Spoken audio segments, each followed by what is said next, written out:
happening in America. Citizens put in the crosshairs of their government by agents from the IRS to the ATF. They were looking for a way to scare us. And Homeland Security. Homeland Security raiding a guitar factory just makes no sense. Environmental authorities threatening jail time. We're going to use everything in the book to come after you. And federal rangers staging a cattle grab. Fully armed and fully ready to spoil for a fight. What is it like when a powerful force you thought was on your side turns against you? It can begin a struggle that will last for years. And I'm not the only one. I'm speaking for thousands, maybe tens of thousands, maybe more. Fox News reporting, Enemies of the State. From New York, here is John Scott. Enemies of the state. The phrase conjures up Orwell, or perhaps the former Soviet Union, where an all-powerful government crushes any individual who stands up against it. But in truth, even in a representative democracy such as ours, if the government goes after you, it can be a nightmare. Tonight, we're going to show you several alarming stories in which government officials decide to take on private citizens. These people, who didn't and still don't believe they were breaking any rules, were suddenly in the fight of their lives, the full force of the government bearing down on them. And that's what makes it so scary. If it could happen to them, it could happen to anyone. We start in Nevada, where John Roberts has the story of a family of ranchers who found their very way of life under attack.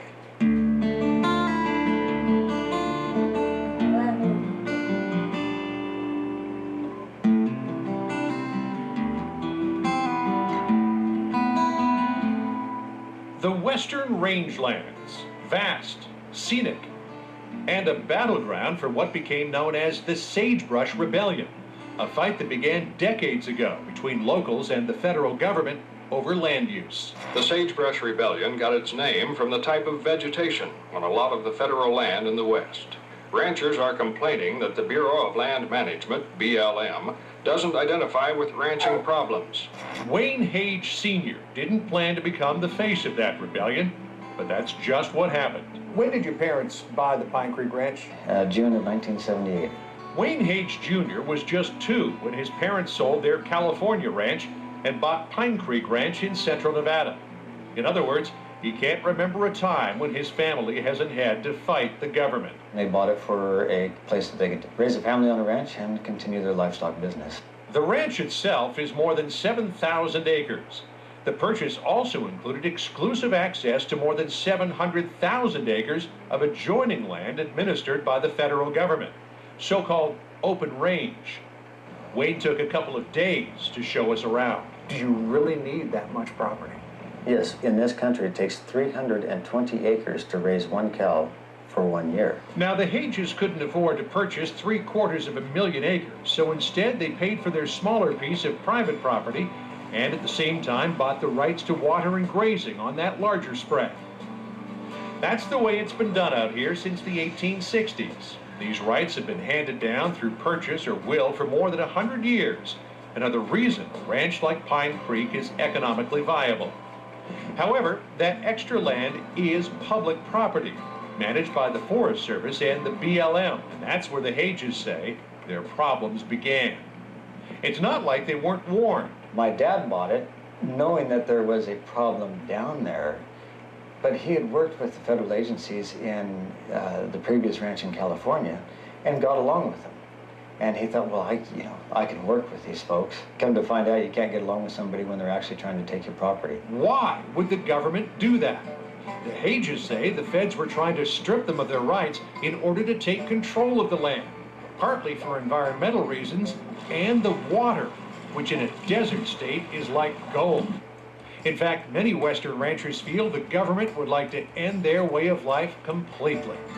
No sooner had the Hage family settled in than the government offered to buy the ranch.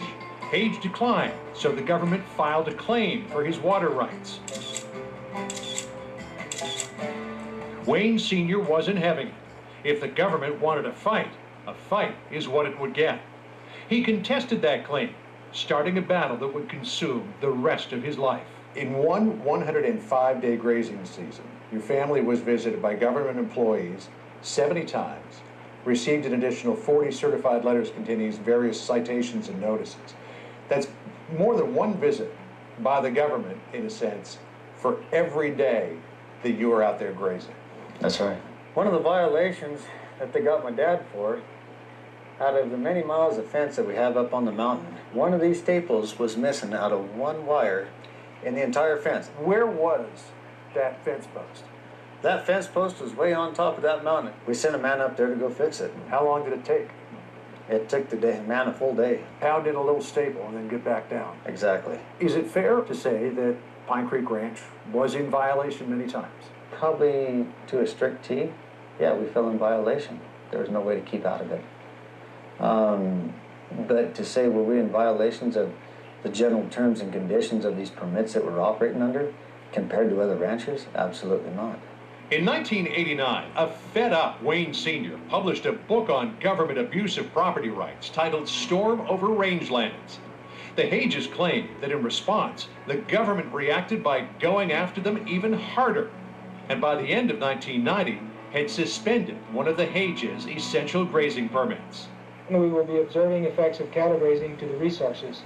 The Forest Service made this video in 1991, laying out its case. Excessive grazing is causing some of these more undesirable species, like Kentucky bluegrass here, and they are tending to dominate the site now. The feds claimed that Hage cattle were overgrazing that allotment, and the land needed a 5-year rest to recover. They instructed the Hages to remove their cattle. The problem, Wayne says, is that the government couldn't clearly identify the boundaries of the forbidden area. We were licensed to have cattle in the valley.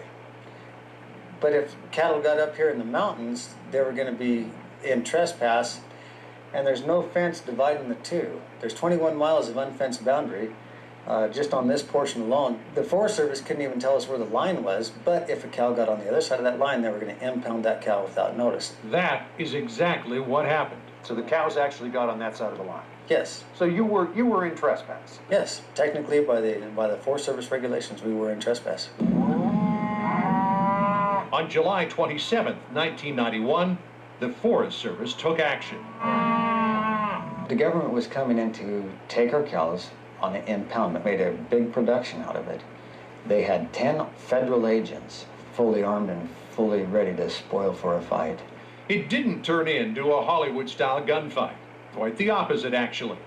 For the Hages, it was a big dose of reality.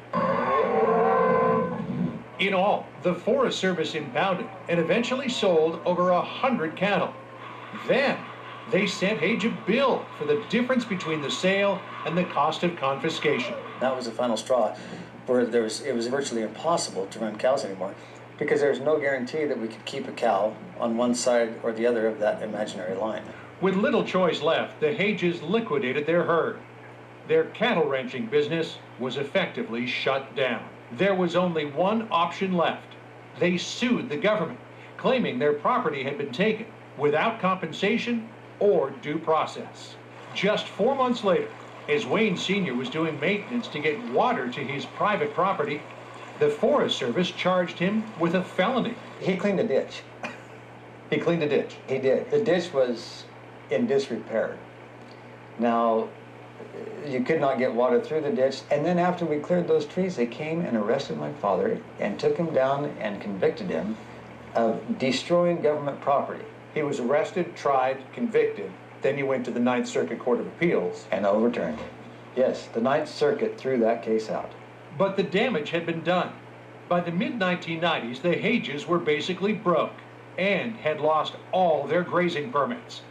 Both mother and father had to find other jobs to feed the family. The stress was very significant, I think, for my mom especially. Ramona Hage Morrison is one of Wayne's 4 big sisters. She had 5 kids. She was running this house, and then this situation with the government on top of it was very difficult for her.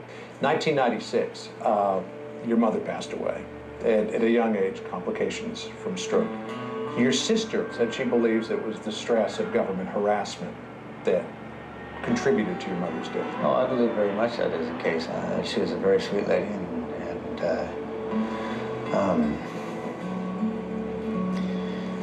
very strong lady. But there's only so much a person can take. The Hages' last hope, the lawsuit against the government, continued to wend its way through the system. Then, in 2006, Wayne Hage Sr., who'd fought so hard for his way of life, lost a battle with cancer.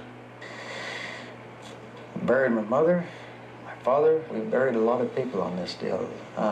People who had stood up and tried to do what was right. After a while, it does get to you. It wears you down. The Hage patriarch was gone, but the fight was far from over. The torch had been passed from father to son, and the most amazing part of the story was still to come. We'll return to the Hages struggle with some surprising twists and turns a bit later, but next, a government invasion isn't music to the ears of a guitar company.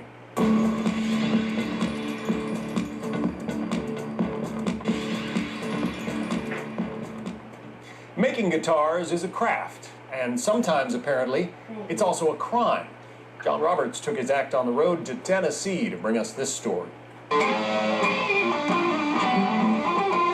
Tommy Shaw, lead guitarist of Styx, says this about Gibson guitars. It was my choice of guitars when I was little. It was my dream guitar. It's still I still dream of Gibsons.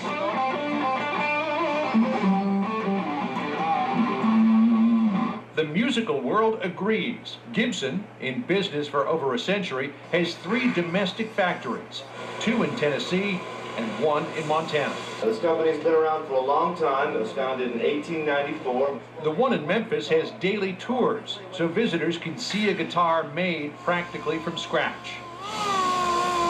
But on November 17, 2009, someone else showed up at Gibson's door. Mid-morning, I get a call that Homeland Security was raiding our factory. Gibson's CEO, Henry Jeskowitz, a musician himself, has been running the company since 1986. I thought it was a joke because, you know, Homeland Security raiding a guitar factory just makes no sense. Armed federal agents showed up at Gibson's Nashville headquarters and their factory 2 miles away. Nashville manufacturing supervisor Carlton Sanders was on site that day. The agents came in and told us to back away from our desk. And I kind of vividly remember that, you know, who are these people? They weren't looking for bombs. They weren't looking for terrorists. They were looking for wood. What did you find when you got to the factory? There were several dozen armed agents, and they were taking a lot of wood, and it was kind of a bizarre situation.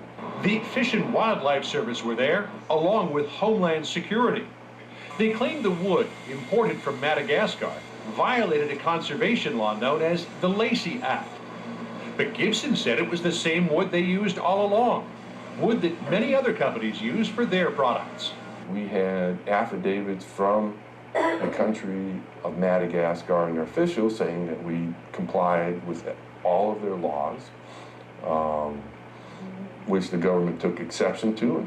Then, on August 24th, 2011, nearly 2 years after the first raid, while Gibson was still waiting for formal charges, it happened again. I seen the badges on their sleeves, and I was like, oh, wow, here we go again. This time, Gibson was accused of illegally purchasing wood from India. The first thing that the officer in charge said was, I need for you to cut off your security camera first, and then I need you to shut down all your operations.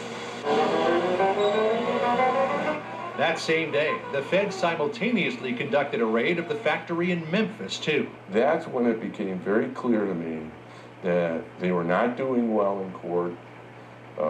We were showing the fact that we really had done nothing wrong, and I think they just jumped on any excuse to intimidate us. Last month, agents raided the Gibson Guitar Factory in Tennessee. Speaker of the House John Boehner took note of Gibson's travails and decided the problem wasn't with Gibson. Gibson, a well-respected American company that employs thousands of people. But with an overreaching federal government. Excessive regulations are making it harder for our economy to create jobs. Still, in 2012, the company chose to settle with the government. Gibson paid a $300,000 fine, a $50,000 community service payment, and also admitted to violating the law relating to Madagascar, forfeiting the wood seized in the first raid. We reached out to the Department of Justice, which pointed out that admission of criminal wrongdoing on Gibson's part, but officials declined to speak with us about it. Homeland Security deferred to U.S. Fish and Wildlife, which led the investigation. They sent us a statement saying, every law enforcement investigation follows all legal procedures and focuses on illegal activities that represent a threat to wildlife and plant resources. We just wanted to bury the situation. If that's what it took to get the government off our back, okay. Today, Gibson is back to producing instruments as it always has, but is using extra caution when purchasing its overseas wood. But for Jeskowitz, that still doesn't take away the sting. Somebody chose us for some reason, and there was no good reason to choose Gibson. We were harassed, goods were seized, our business, was injured, we had to pay lawyers. As for the controversial Indian wood, the government eventually determined that Gibson indeed purchased it legally. They returned the seized wood to the factory, where Gibson put it to good use. We put it into what we call the government series guitars, which commemorated the raid and has been extremely well received. Tommy Shaw and I jammed on one. Are you the sort of guy who likes to stick his finger in the government's eye? No, I mean, I like to make guitars. I like to build new things. Excellent. Well done. Nice. When we return, the oil industry in this country is going through something of a boom, but that hasn't prevented some people in it from getting busted.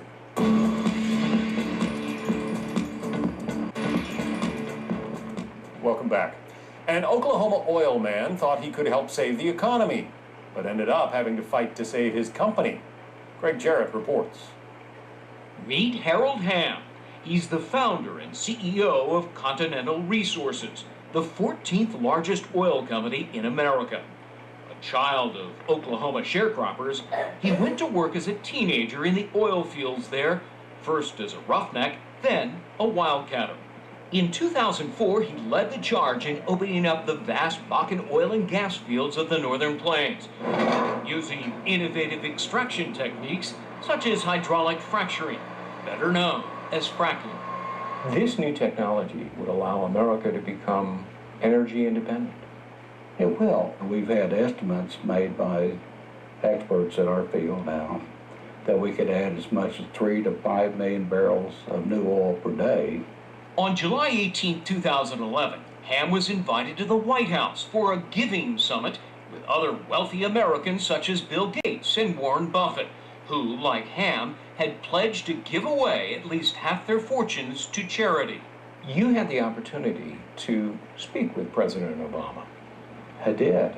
What happened? I wanted him to know for sure of the opportunity that we had, and we were creating a whole new renaissance of American oil and gas. And there's a lot of good things that come from that. Good middle-class jobs, for instance, national security, balance of trade. And his reaction? He didn't want to hear it, and he didn't hear it. It says so much about President Obama's mindset, that discussion. Louisiana Senator David Vitter is the ranking member of the Environment and Public Works Committee, which has jurisdiction over energy issues. Hydraulic fracturing and the advent of cheap, reliable American natural gas has been an absolute economic boon for our country. That's exactly what President Obama and his allies want to shut down. Hamm's encounter with the president was not the first time he'd been made aware of the administration's take on his industry. It's kind of like how the Romans used to conquer little villages in the Mediterranean. That's Al Armendariz, a regional EPA head handpicked by the White House, caught on tape in May of 2010 explaining, metaphorically, how he planned to deal with non-compliant oil and gas producers.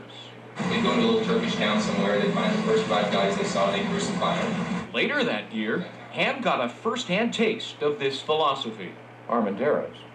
He appeared before the Oklahoma Independent Petroleum Association at a meeting, right? What happened? He told the group straight on that I'm the new sheriff in town, that we're going to use everything in the book to come after you. What was the reaction of the people there? Shock, disbelief, shock and awe. There have been abuses by federal agencies before, but the Obama EPA is unfortunately at the top of that bad list in terms of really using overtly threatening behavior. Still, at least until his meeting with President Obama, Ham had been hopeful he could change the mind of the administration. But while he couldn't get through to the president, 2 weeks after that White House summit, the Department of Justice got through to him. On August 2nd, 2011, they brought criminal charges against his company, Continental Resources. The crime? Killing a bird. One bird.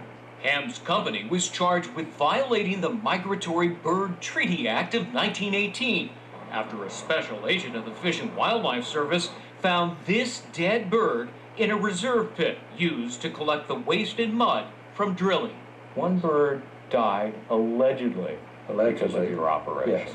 And the Department of Justice is going to go after you criminally to prosecute. Yes. That prosecution by the Justice Department is another clear example of a political anti-oil and gas agenda on steroids. The U.S. Fish and Wildlife Service said the charge against Continental Resources had nothing to do with fracking, but only reflected the company's failure to take steps to protect birds. But to Ham, the administration simply didn't like what he was doing, and they were using whatever means at their disposal to get at him. He decided to fight. We probably should have just rolled over and paid, the fine and face music had been quicker and probably cheaper and all that instead of hiring attorneys and going through the case. But we chose to do that. On January 17, 2012, Ham's strategy was vindicated. Judge Daniel Hovland of the U.S. District Court in North Dakota dismissed all charges against Ham's company. The judge noted that the Migratory Bird Treaty Act was not meant to criminalize anything that inadvertently killed birds. Otherwise, the government would have to criminalize driving cars, flying planes, putting windows in buildings, even owning a cat. Do you worry about speaking so candidly with us? I guess I should worry about that, but sometimes you have to do what's right. When we come back, a woman who made it publicly known that she doesn't much like the way things are going in Washington gets caught up in a Kafka-esque world of endless government proceedings. And later we'll bring you up to date on Wayne Hage's fight to save the family ranch.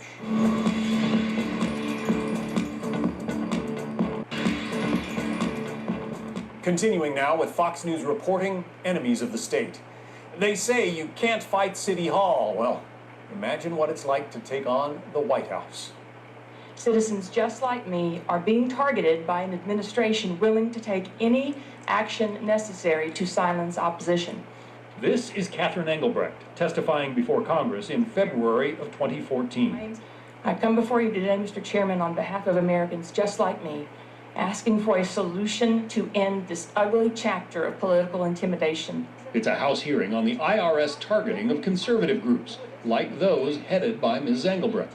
I sat down with her in Houston, Texas, to hear her story. I was married and raising kids and lived out in the country. My goal was just to be left alone to live the life that I think every American's entitled to. We made 6 of these. She and her then husband Brian started up Engelbrecht Manufacturing, which makes oil drilling equipment. My name's Catherine Engelbrecht, for those of you that might be with us for the first time tonight. In 2009, unhappy about what was going on in Washington, she got involved in politics, founding the King Street Patriots. Is it a Tea Party group? We absolutely identify with Tea Party ideals. That same year, Engelbrecht started True the Vote, an electoral watchdog group. We look to see if there are people who are registered more than once or dead people registered in voting. And then we advocate for common sense reforms. In the summer of 2010, she applied for tax-exempt status for both groups, which could help her organizations grow by letting donors write off their contributions. To the new speaker. In the 2010 elections, Republicans swept to historic gains, taking the House and picking up 6 seats in the Senate. Meanwhile, Engelbrecht was still waiting to hear about her group's status. Had you heard anything about your application? 6 or 7 months later? No, we hadn't heard anything, and I didn't have any point of reference like what was normal. I've done this for dozens and dozens and dozens of organizations going back for many years. Cleta Mitchell, a Washington, D.C. tax attorney, represents Catherine Engelbrecht. That processing would take 3 to 4 weeks, maybe 2 months. Then in February 2012, about a year and a half after Engelbrecht first applied for tax-exempt status, the IRS requested more information. They wanted to see my Twitter feed. They wanted to see every Facebook posting I'd ever posted. They wanted to know if I had political aspirations. They wanted my resume. They wanted to know, this is the one that always gets me. They wanted to know everywhere I'd ever spoken since the inception of the organization and to whom and what I said. When director of the IRS Exempt Organization Division, Lois Lerner, was later asked by the House Oversight Committee about all the questions Tea Party groups were required to answer, she claimed it was, quote, in the ordinary course of the application process. Those are lies. And we can prove it's not true by looking at the data and looking at the process before 2010. In October of 2012, the IRS sent Engelbrecht yet another round of questions. The following month, Barack Obama swept to a second term. The net effect of the IRS's targeting of our organization was absolutely the limiting of how far we could reach and how many people we could engage. So why do you think the IRS behaved in the way it did? Because it could. On May 10, 2013, in anticipation of an Inspector General report critical of the IRS, Lois Lerner admitted that her agency had indeed inappropriately targeted Tea Party groups for additional scrutiny. I was glad to hear that she spoke the truth. I mean, of course they have. What else is this? Good morning, everybody. Please have a seat. 3 days later, President Obama, who insisted that he had first heard about the IRS targeting by reading the papers, spoke to the press. If, in fact, IRS personnel engaged in the kind of practices that have been reported on and were intentionally targeting conservative groups, then that's outrageous. And a day later, Attorney General Eric Holder announced he'd ordered a Justice Department probe into the IRS abuses. We are examining the facts to see if there were criminal violations. The defense generally from the IRS has been, we're not malevolent, we're just incompetent. Oh, I sleep a lot better thinking that.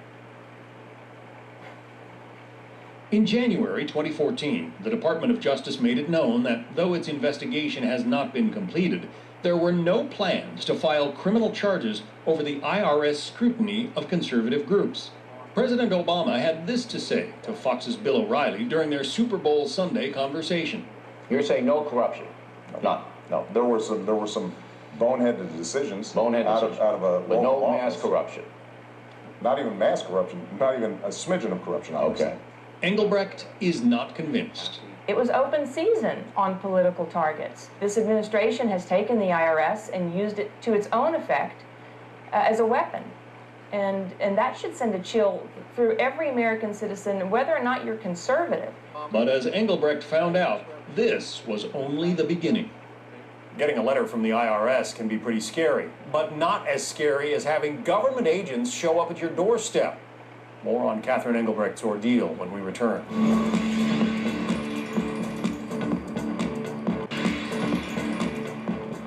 In the case of Catherine Engelbrecht, it seemed the IRS was dragging its feet in granting her tax-exempt status. But there are a lot of other government agencies, and she seemed to be keeping them plenty busy. Catherine Engelbrecht applied for tax-exempt status for her political groups in mid-2010.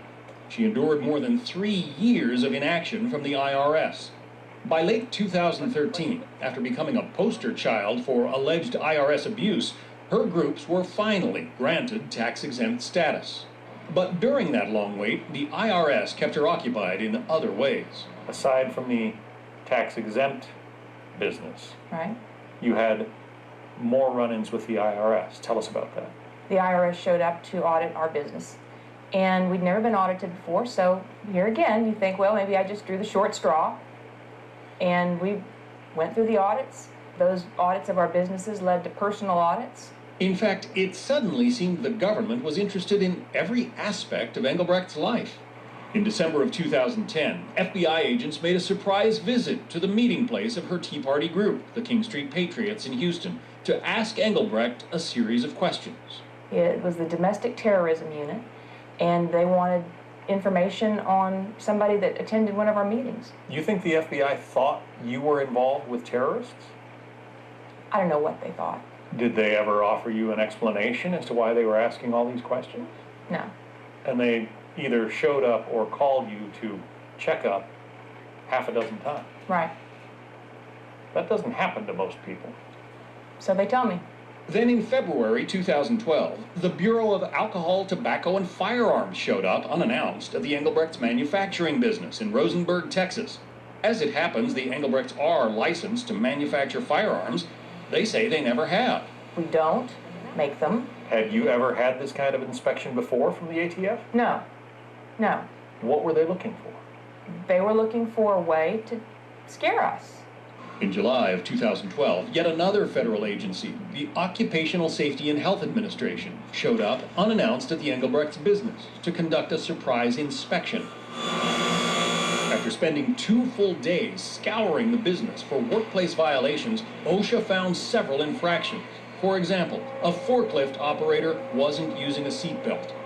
OSHA imposed some hefty fines. I think our tally for that little tour was about $22,000, something like that. $22,000? Maybe a little more than that. So 4 federal agencies are now looking at the Engelbrechts: the IRS, the ATF, the FBI, and OSHA.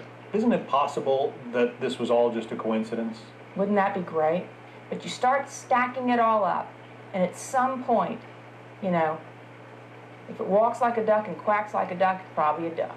We called up these agencies and asked for a response. The IRS said they were legally prevented from disclosing any information. The FBI said they had no comment. The ATF said they were within their rights to make a warrantless inspection, and OSHA said theirs was just a routine, random inspection. Did you ever ask any of these agents or agencies why the sudden interest in you and your lives? No, they were just following orders. Where did the orders come from? There's the question. You have been quoted as saying that they picked the wrong chick. What do you mean by that? That if this is an attempt to silence me, they've got another thing coming. I know exactly what I'm here to do, and I mean to do it. And so she did. In May of 2013, Catherine Engelbrecht filed suit against the IRS, claiming the agency had improperly targeted her organization. In light of Obama administration assertions that thousands of relevant emails had simply disappeared from the account of former IRS exemptions director Lois Lerner, Engelbrecht asked for an expedited discovery process in order to find and preserve those that remained. The IRS, after engaging in what they claimed was due diligence in looking for those emails, asserted they no longer existed. It was later revealed that the first technician the IRS assigned to search for those missing Lerner emails is legally blind. The judge, siding with the government, denied Engelbrecht's motion, and in October of 2014 dismissed her suit altogether. But since then, 32,000 Lerner emails have been found in an IRS storage facility. A criminal investigation is underway, and Catherine Engelbrecht has appealed the dismissal of her lawsuit. She told us that she is as determined as ever to find out the truth. Regardless of your political party affiliation, the thought that the IRS would be weaponized against citizens is something that should send a chill down everyone's spine. So they hope we're going to forget. We're not. When we come back, we'll rejoin Wayne Hage, whose family has been battling the government through 6 separate administrations. How did his story end? When we last left the Hage family saga, Wayne Hage Sr., who'd been clashing with the government since soon after he bought Pine Creek Ranch in 1978, had died. So it turned out Wayne Jr.'s birthright wasn't just the ranch, but the struggle to keep it. John Roberts tells us the amazing story of the degrees to which he went to save the ranch. In 2006, it was Wayne Hage Jr.'s turn to fight the battle that had taken up over a quarter century of his father's life. In fact, he soon had a new case to deal with. Because Wayne Sr. in his final years had gradually built up a new herd of cattle, but still didn't have a grazing permit.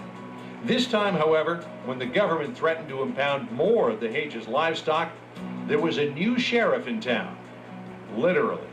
I was informed by my deputies that they were going to do a cattle seizure. Tony DeMeo was sheriff of Nye County, Nevada from 2003 to January 2015. They didn't have a court order, and they were just doing on a signature of a bureaucrat within the BLM. And I told them, I said, if you get your SWAT team, we'll be facing our SWAT team on the property of Mr. Wayne Hage to prevent you from doing any unlawful seizure. Why did Tony DeMeo want to put himself between the federal government and the Hages? Because it was illegal, it was wrong. The feds gave up on the idea of seizing more of Hages' cattle. But in 2007, they did file a civil trespass suit against Wayne Jr. and his father's estate. With that case pending, along with the one his father filed against the government years before, the legal bills were adding up. Wayne Jr. couldn't afford to pay lawyers and keep the ranch afloat. You decided to go to law school of a form to represent yourself. And I knew at that point in time how much attorneys cost, so I figured it was cheaper for me to learn the law than it was to hire an attorney. I had to quit ranching and to lock myself in my office and devote myself full-time to the litigation. Your sister Ramona summarized the court action this way: 13 trial weeks, 100-plus depositions, 50 case file boxes, 47,000 pages of documents, and 1,230 trial exhibits. Do you feel like your life has become a courtroom drama? There's certain times it does feel like it is. On June 6, 2008, the Court of Federal Claims, established to hear monetary claims against the U.S. government, ruled on the case first brought by Wayne Hage Sr. almost 17 years earlier.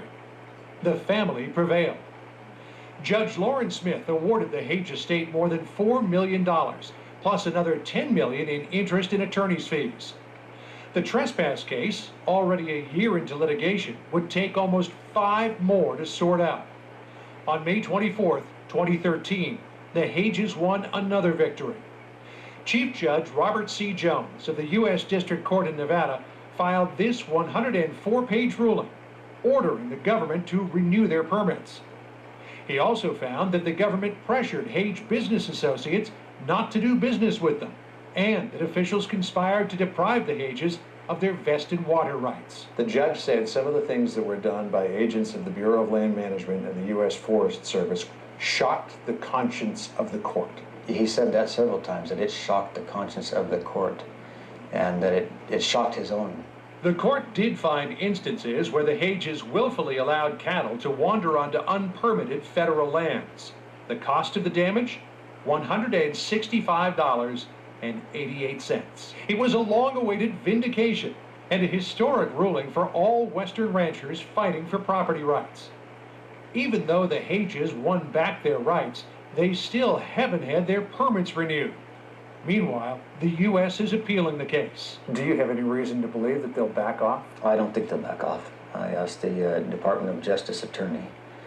I said, are you interested in settling the case? And he said, no, we always win at the Ninth Circuit. That's our court, and we'll reverse this. In addition, the Hages haven't seen a dime of the $14 million they were awarded in 2008. In fact, in that case, if the latest court ruling stands, they never will.